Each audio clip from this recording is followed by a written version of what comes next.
I'm Robin, and my story begins in a house that never truly felt like home. My mother, a successful dentist at a private clinic, married my father, who worked as a manager in a trading company. When they tied the knot, Dad moved into Mom's house.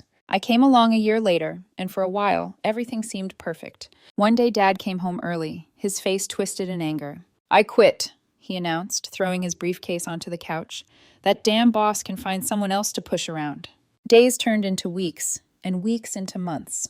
The house filled with the sound of the TV and the click-clack of Dad's game controller. The smell of beer became a constant presence. I was young, but I wasn't blind. I saw the way Mom's smile tightened when she came home to find Dad sprawled on the couch, surrounded by empty cans. "John, you need to find a job," Mom would say, her voice strained. "I'm looking, Sarah. What do you want from me?" Dad would shout back. "There's nothing out there that matches my skills and pay grade." Their arguments became a nightly ritual. I'd hide in my room, pillow over my ears, trying to block out their angry voices. During their worst fights, Mom would pack me off to Aunt Lisa's house. Aunt Lisa lived just a 15-minute drive away with Uncle Mark and my cousin Tommy, who was a couple years younger than me. I loved being at their house. It was always warm and filled with laughter. Uncle Mark would teach me and Tommy how to play board games, and Aunt Lisa would bake cookies that filled the whole house with the smell of chocolate and vanilla. "You know you're always welcome here, sweetie," Aunt Lisa would whisper to me as she tucked me in at night. "No matter what." Those words were a lifeline. As much as I loved my parents, being at Aunt Lisa's felt more like home than my own house ever did. One day after a particularly nasty fight, I overheard Mom talking to Aunt Lisa in the kitchen. "I don't know how much longer I can do this, Lisa," Mom sobbed. "But I have to try, for Robin's sake." I wanted to tell her she didn't have to, that I'd be okay if they split up. But the words stuck in my throat. I was just a kid, after all. What did I know about marriage and love? Little did I know, things were about to get a whole lot more complicated. Dad finally got a job, but it came with a catch. Lots of business trips. At first, it seemed like a blessing. When Dad was away, the house was peaceful. Mom would help me with my homework, and we'd have quiet dinners together. But as the months went by, I started to notice something was off.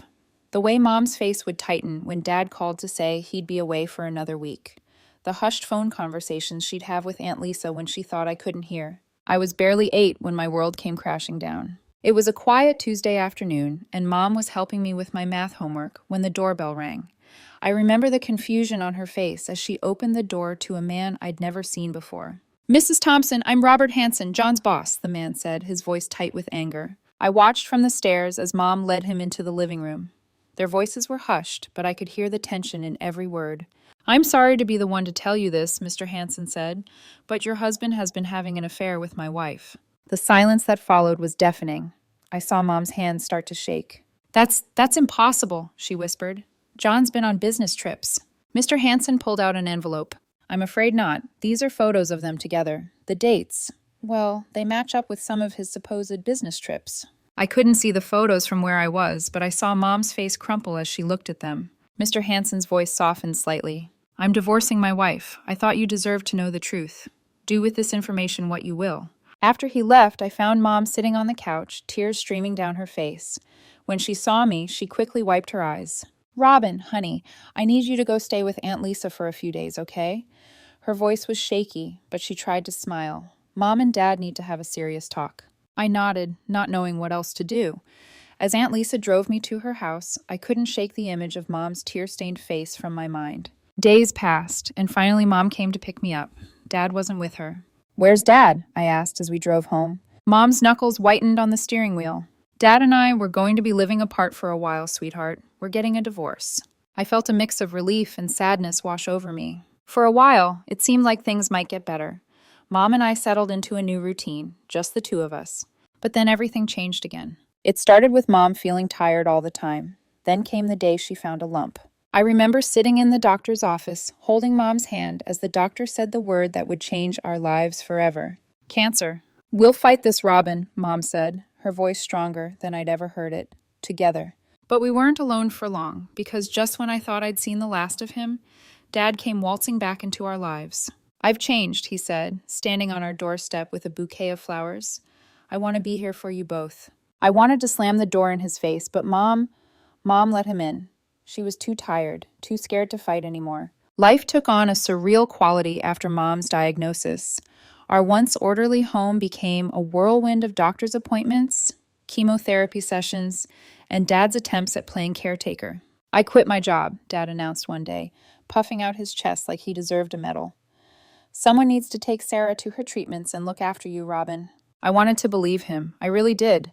But even at 9 years old, I could see through his act. The house grew messy by the day, with Dad only bothering to clean when Mom was due back from the hospital. Robin, sweetie, can you tidy up a bit? He'd ask, not even looking up from his phone. Your mom's coming home tomorrow. I did my best, but what could a 9-year-old really do? The dishes piled up, laundry overflowed, and dust gathered on every surface. I wanted to tell Mom to ask for help, but I couldn't bear to add to her worries. One day I overheard Aunt Lisa talking to Uncle Mark in hushed tones. Can you believe that bastard? She hissed. He didn't quit, he got fired. His boss kicked him out for sleeping with his wife. My heart sank. It was just another lie in a long string of deceptions. Then came the day that shattered what little faith I had left in my father. Aunt Lisa was driving me home early. Mom was in the hospital for another round of chemo, and Dad was supposed to be waiting for me. We walked into the house without knocking. The sound of giggles and creaking bed springs filled the air. Aunt Lisa's face turned red with fury as we stood there, frozen in the hallway. John Thompson, she bellowed. Get your ass out here right now. Dad stumbled out of the bedroom, hastily zipping up his pants. Behind him, a woman I recognized as Mr. Hansen's ex-wife peeked out, clutching a sheet to her chest. Lisa, Dad said, his voice annoyingly casual. You're early. Aunt Lisa was shaking with rage. How dare you? Your wife is fighting for her life, and you're here. Dad just smirked. Come on, Lisa. Sarah's sick. A man has needs. I felt sick to my stomach. Aunt Lisa opened her mouth to yell again, but Dad cut her off. You won't tell Sarah about this, he said, his voice suddenly cold. It would only make her condition worse. You wouldn't want that on your conscience, would you? Aunt Lisa's face paled. She grabbed my hand and pulled me out of the house. I'm so sorry you had to see that, Robin, she said as we drove away. Your father, he's not a good man. I nodded, feeling numb. I know, I whispered. I don't love him anymore. For the next year, I lived in a state of constant tension.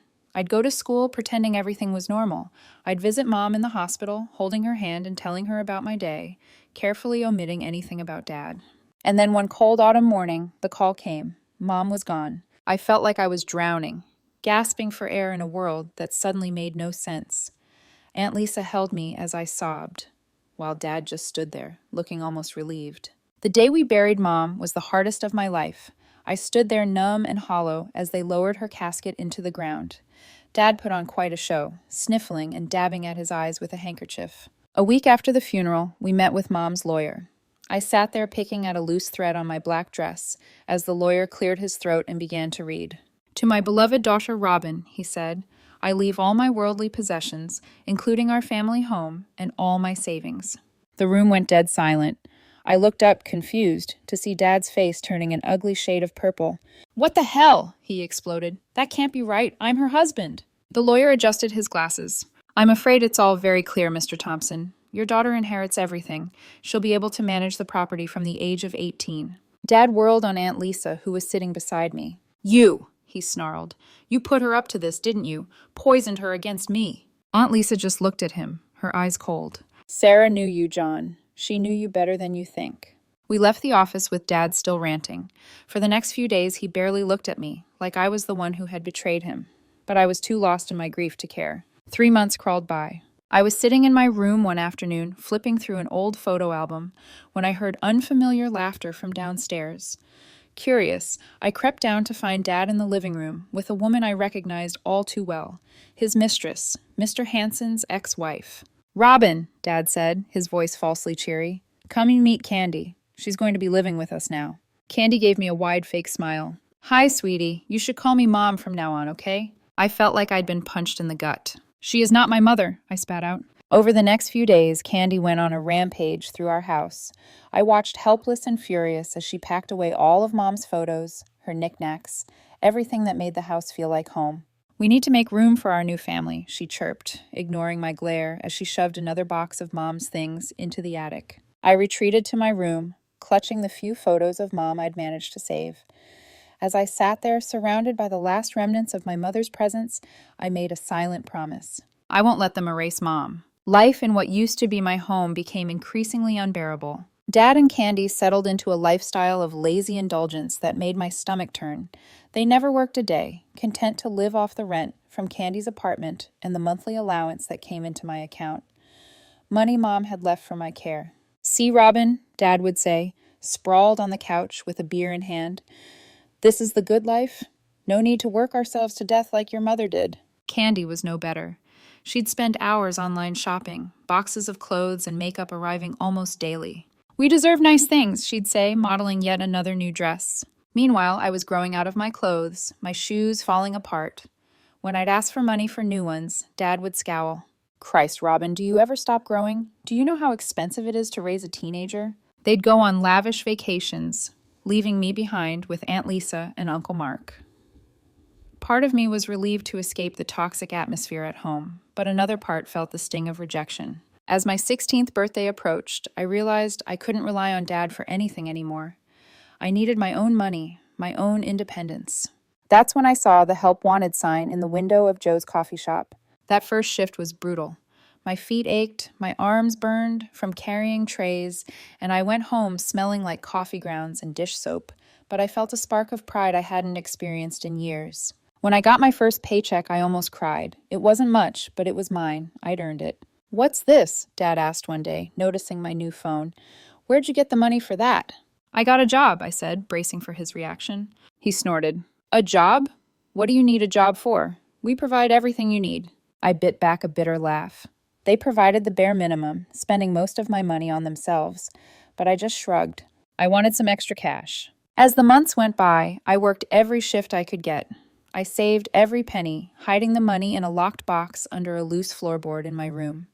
Slowly, I built up a wardrobe of clothes that actually fit, bought school supplies without having to beg, treated myself to small luxuries like books and art supplies. More importantly, I was building something else: confidence, independence, and a burning determination to take control of my life. As I approached my 18th birthday, a sense of anticipation filled me. Freedom was so close I could almost taste it. But life, as I'd learned, had a way of throwing curveballs when you least expected them. It started with the sound of hammering and drilling. I came home from school one day to find the house in chaos, with workers tramping in and out. "What's going on?" I asked, dodging a man carrying a bucket of paint. Candy waddled over, her face flushed with excitement. She grabbed my hands, her eyes sparkling. "Oh, Robin, we have wonderful news. We're having a baby." I felt like I'd been punched in the gut. Dad appeared behind her, grinning from ear to ear. "Isn't it great, kiddo? You're going to be a big sister." I forced a smile, feeling more alone than ever. "Yeah, great." As the weeks passed, I watched as they transformed the house. New furniture arrived, walls were repainted, and baby items started appearing everywhere. I felt like a ghost in my own home, invisible and unwanted. Then, a month before my 18th birthday, everything fell apart. I came home from school exhausted after a long shift at the coffee shop to find the door to my room closed. A cute little sign hung on it, reading "Baby's Room" in pastel letters. "Dad, Candy," I called out, a sense of dread filling me. They appeared from the living room, Candy's pregnant belly leading the way. Dad had a strange look on his face, a mix of satisfaction and determination. "Robin," he said, his voice oddly formal, "Candy and I have been talking. We need your room for the nursery. We think it's best if you move out." The world seemed to tilt on its axis. "Move out, but where am I supposed to go?" Candy bustled forward, shoving a suitcase into my hands. "Don't worry, I packed your things myself. You should thank me, really. I made sure to include all your important stuff." I opened the suitcase, seeing a jumble of clothes and a few personal items. Everything else, my books, my art supplies, the mementos of Mom, were gone. But this is my home," I stammered, tears welling up in my eyes. Dad's face hardened. "Not anymore. It's time for you to grow up, Robin." I fled, suitcase in hand, tears streaming down my face. I found myself at Aunt Lisa's doorstep, sobbing as I told her what happened. Aunt Lisa's face turned stormy. Those... She took a deep breath, visibly calming herself. "Don't worry, sweetie. You'll stay with us. This isn't over." She marched to the phone and called her lawyer, explaining the situation in rapid-fire words. I sat on the couch, feeling numb as she talked. Finally, she hung up and turned to me, a fierce light in her eyes. "Robin, listen to me. That house, it's yours. Your mother left it to you, remember? You can't officially manage it until you're 18, but in 1 month you'll be able to do whatever you want with it." A spark of hope ignited in my chest. So they can't just kick me out? Aunt Lisa shook her head. No, they can't, and once you're 18, you can kick them out. For the first time in years, I felt a smile, a real, genuine smile, spread across my face. 1 month, I said, my voice stronger than I expected. Just one more month. As I settled into Aunt Lisa's guest room that night, I felt a mix of emotions: anger, hurt, but also a growing sense of determination. Dad and Candy thought they'd won, that they'd finally gotten rid of me, but they had no idea what was coming. The morning of my 18th birthday dawned bright and clear. I woke up feeling a mix of excitement and nervousness, knowing that today was the day everything would change. Uncle Mark drove Aunt Lisa and me to the house, my house. As we pulled up, I took a deep breath, steeling myself for what was to come. We marched up to the front door, and I knocked loudly, my heart pounding in my chest. After a moment, the door swung open. Dad stood there, his face darkening when he saw us. Behind him, Candy waddled into view, her pregnant belly even bigger than I remembered. "What are you doing here?" Dad demanded, not even acknowledging that it was my birthday. I straightened my shoulders, looking him directly in the eye. "It's May today, Dad, or did you forget?" He scowled. "That doesn't explain why you're here." Without a word, I handed him the envelope containing the eviction notice. His face turned red as he read it, his hands shaking with anger. "What the hell is this?" he shouted. "It's an eviction notice," I said calmly. "You have 1 month to vacate the premises." Candy burst into tears. "You can't do this," she wailed. "I'm due in a few weeks. Where are we supposed to go?" I felt a twinge of guilt, but I pushed it aside. "You have an apartment, don't you? The one you've been renting out. You won't be homeless." They started shouting then, calling me cruel, ungrateful, a monster.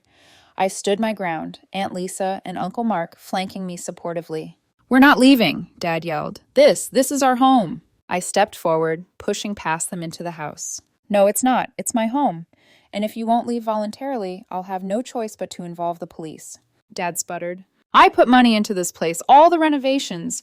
"With Mom's money," I reminded him. "You haven't spent a dime of your own." He lunged forward, looking like he might actually hit me, but Uncle Mark stepped between us. Dad backed down immediately, the fight going out of him. Candy, still sobbing, tugged on Dad's arm. "John, what are we going to do? The tenants in my apartment won't be out for a month." I shrugged, feeling a coldness I didn't know I possessed. "That sounds like a you problem. But I'll honor the law. You have 1 month from today, not a day more." We left them standing there, shocked and angry. As we drove away, I felt a weight lift off my shoulders. For the first time in years, I felt in control of my life. The month following my 18th birthday was a war of attrition. Dad and Candy, bitter about their impending eviction, did everything they could to make my life miserable. They'd accidentally break dishes, leaving shards for me to clean up. I'd come home to find walls freshly stained with paint splatters, always small enough to be deemed accidental. The house I'd grown up in, the home my mother had lovingly cared for, was becoming a battlefield. "Oops," Candy would say with faux innocence after knocking over yet another vase. "Pregnancy makes me so clumsy." I gritted my teeth and endured, counting down the days until I could reclaim my space. Then, one day before their month was up, Candy went into labor. I watched from my window as Dad rushed her to the car, speeding off to the hospital. A plan formed in my mind. I spent the next few hours in a whirlwind of activity. I packed up their belongings, every shirt, every knick-knack, every reminder of their presence. I lugged boxes to the garage, filling it to the brim. Then I called a locksmith to change the locks. As night fell, I heard a car pull up. Angry voices filled the air, followed by pounding on the door. "Robin, open this door right now," Dad's voice boomed. I stood on the other side, heart racing, but resolve firm. "Your month is up. You need to leave." "Are you insane?" he shouted. "We have a newborn baby. You can't do this." Candy's wails joined the cacophony. "Please, Robin, have a heart." For a moment, I hesitated. But then I remembered all the times they'd shown me no mercy, no consideration. "Your things are in the garage," I called out. "I suggest you take them and go to your apartment. If you're not gone in an hour, I'm calling the police." They hurled insults at me, calling me every name in the book. But I stood firm. An hour later, I watched from the window as they loaded their things into their car. Dad was red-faced with fury. Candy cradled their newborn, shooting me venomous glares. As they drove away, I felt a complex mix of emotions: relief, sadness, and a sense of finality. A chapter of my life had closed, and a new one was beginning. The next few weeks were a blur of activity. I cleaned the house from top to bottom, erasing every trace of Dad and Candy's presence. I restored Mom's photos to their rightful places, feeling her presence with me as I reclaimed our home. When it came time for college, I made the decision to live in the dorms. I wanted to experience life, to be around people my age after years of isolation. "Are you sure you want to rent out the house?" Aunt Lisa asked as she helped me move into my dorm room. I nodded. "It's a practical thing to do. Plus, I don't think I'm ready to live there full time yet. Too many memories." She squeezed my shoulder. "I understand. Don't worry. I'll keep an eye on the place for you." As I settled into college life, I felt a freedom I'd never known before. I made friends, joined clubs, threw myself into my studies. The weight I'd been carrying for years slowly began to lift. One evening, as I sat in my dorm room studying, my phone buzzed with a text from Dad. It was the first I'd heard from him since the eviction. "Candy and I are struggling. The baby needs things. Can you help us out?" I stared at the message for a long moment, a whirlwind of emotions coursing through me. Then, with a decisive click, I blocked his number. Some might call it cruel, but I knew it was necessary. I couldn't heal if I kept that toxicity in my life. Mom had given me the tools to build a better future, and I intended to honor her memory by doing just that.